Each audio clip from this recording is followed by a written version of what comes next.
Hi guys, in this video I'm going to be making once again, more bromine.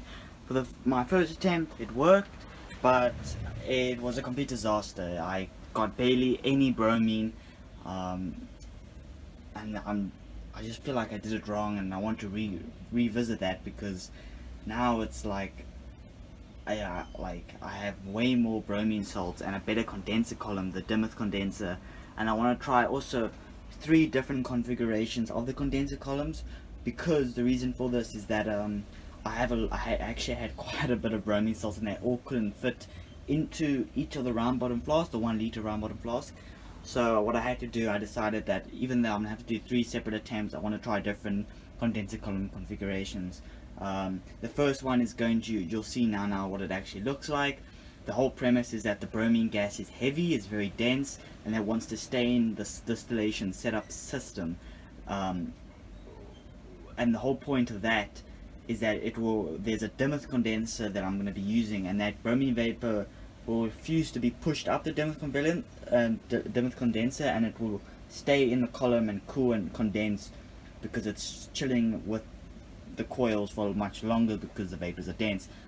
We'll see how that turns out later, and you'll hear at the end of the video a summary of what actually happened and the certain results. Setup 2 and 3, they're the same basic setup, but the 2 condenser columns are switched.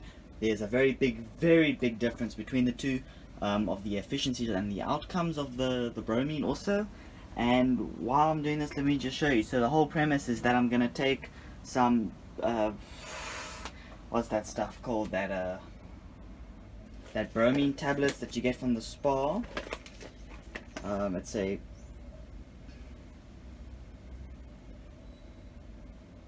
BH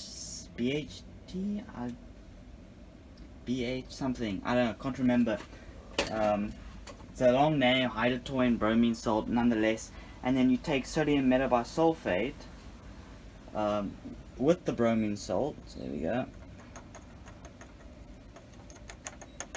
and then you obviously add some water, and that will create the bromine into the liquid, and we will boil that off. And you'll see bromine is a dark red liquid, very toxic, fumes a lot, very fun looking chemical, and that's why I love to make it, because it's such a beautiful chemical, and it's like liquid chlorine but at room temperature, you know. So if I add some water here, the reaction rate will go a bit faster. See immediately the brown color forming.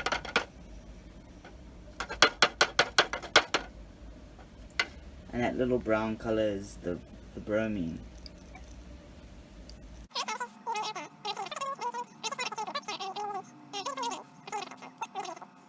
There you go, roughly 150 grams of sodium metabisulphite will be weighed. I'll be weighing 2 of these because I'm going to be using a kilogram of the bromine tablets in total. Alright, all the chemicals have been weighed, and what a mission it was. Right, so these 2 beakers at the back are the 140 grams of the sodium metabisulphite, and these 2 beakers are 500 grams each of the bromine tablets. Yeah, it's quite an amount here, but I'm sure the 1 liter beaker round bottom flask can handle it. Plus that, plus water. Yeah, we'll see. Sure it will, hopefully. But yeah. Now what I'm gonna do is probably is prep the glassware. Yeah. Alright, the setup is complete. So, round bottom flask, that's where the dropping funnel is gonna go. Sealed off there, all sealed with sulfuric acid. And there, that's where I'm gonna collect my... Forgot to put the sulfuric acid in the flask. Alright, the setup is complete. So, round bottom flask, that's where the dropping funnel is gonna go. Sealed off there, all sealed with sulfuric acid. And there, that's where I'm gonna collect my... Forgot to put the sulfuric acid in the flask.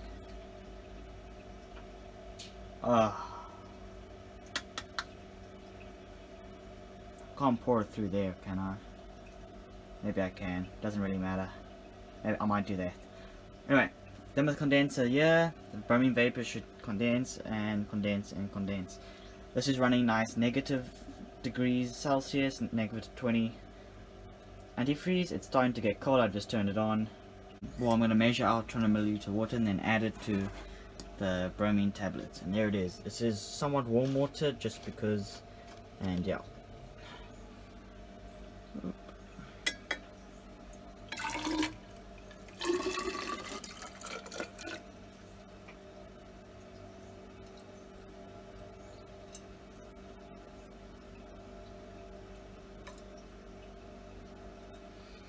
There we go. 200 milliliters of water. Alright, this is the setup. It's all done. The bromine tablets are in here, and sodium metabisulphite solution is in the dropping funnel. And I've added the sulfuric acid into there. The cooling, as you can see, it's all frosting up here. It's going through there. So yeah, that's where the cooling antifreeze is going. I've added a K-clip on here just to make sure this is tight, and yeah, they should be slightly warm, and it is. And yeah, I'm ready to start adding the sodium metabisulphite solution. Yeah, this is time. So I'm just gonna, I think this is time. Yeah, I think this is right. Yeah.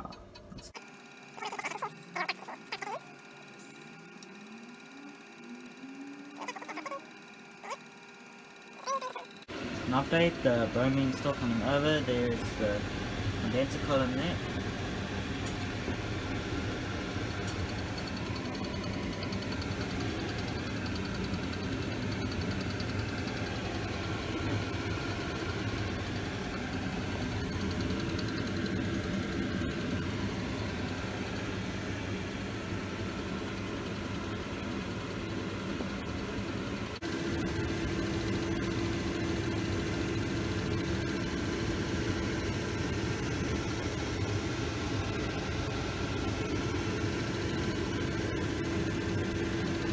So I think I got it relatively right this time. As you can see, for the third method I've swapped out the two columns, so this is working a lot better now. As you can see, the drips are happening.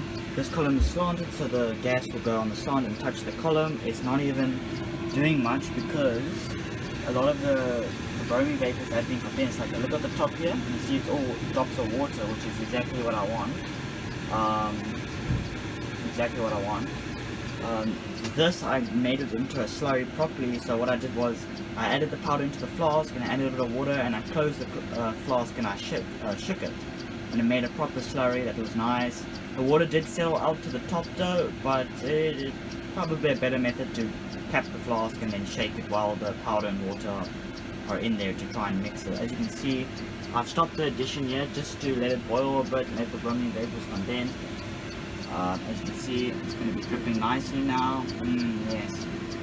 And hopefully I get a better yield this time. It's definitely, I mean, I have really nothing much to compare because of what's happening there.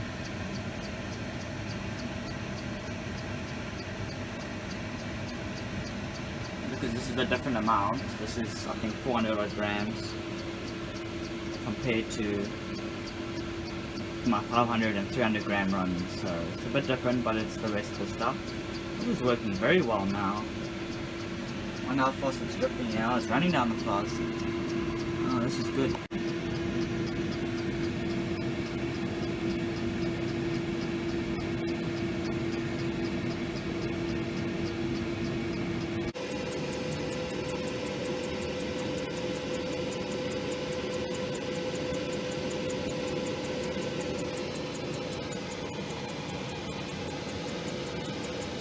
Yeah, I think this is right now. 0.7,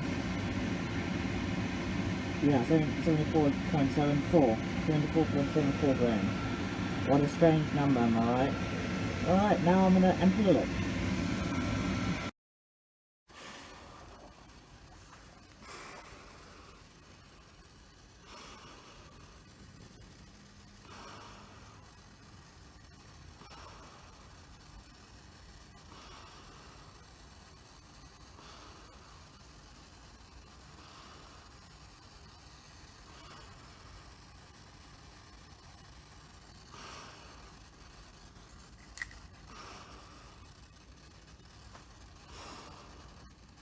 Hi, so this is the end of the bromine runs.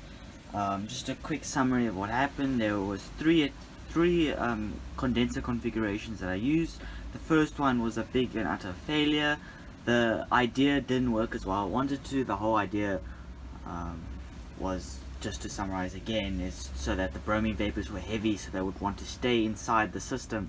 But the gas, instead, it doesn't even matter if the gas is heavy or not, because the more gas is produced, it just pushes it out, and it doesn't quite stay in the condenser column as long as it would like it to stay.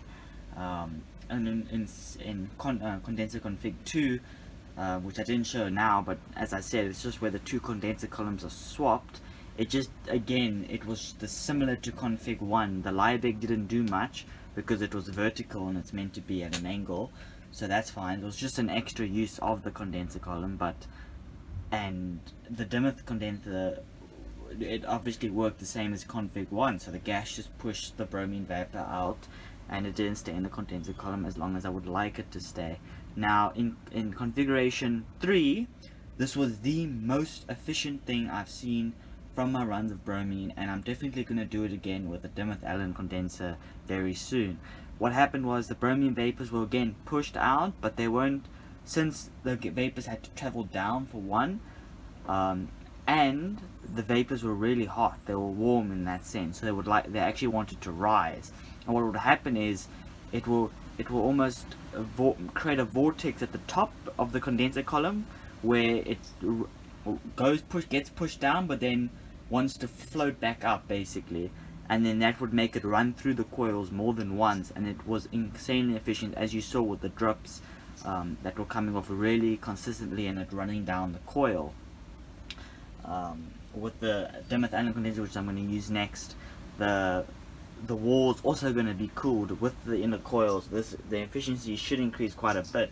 I'm going to do 2 separate runs with it, with both 250 grams of the bromine salt. So yeah, so these are all the ampules of bromine that I've made. There's one tiny little ampule about this height, not very big, but I made that just for fun. I didn't show it here, but yeah, as you see, these are the bromine ampules. They're all tightly sealed. Is this one tightly sealed? Yeah, okay. So you see they're all tightly sealed, or they're ampuled. One of these seemed to be very wet. I think it's this one, where, I don't know if the camera will focus. There you see, as there's all those drops.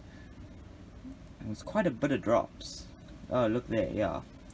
So I'm tempting to reopen this and dry it again in sulfuric acid. I think that one, what happened was in the in the separatory funnel, I didn't clean the spout. So what would happen is when I ran through the bromine from one of the runs, it would collect with the sulfuric acid because it was still a little bit left in the spout, and that is why it's probably still wet. And the sulfuric acid maybe had also a little bit of water. It's just clearly a very thin layer, otherwise it would be floating at the top, but I think it's a very thin layer. So yeah, so that's the end of it. I think it was 134 grams in total, and yeah, I'll see you in the next video.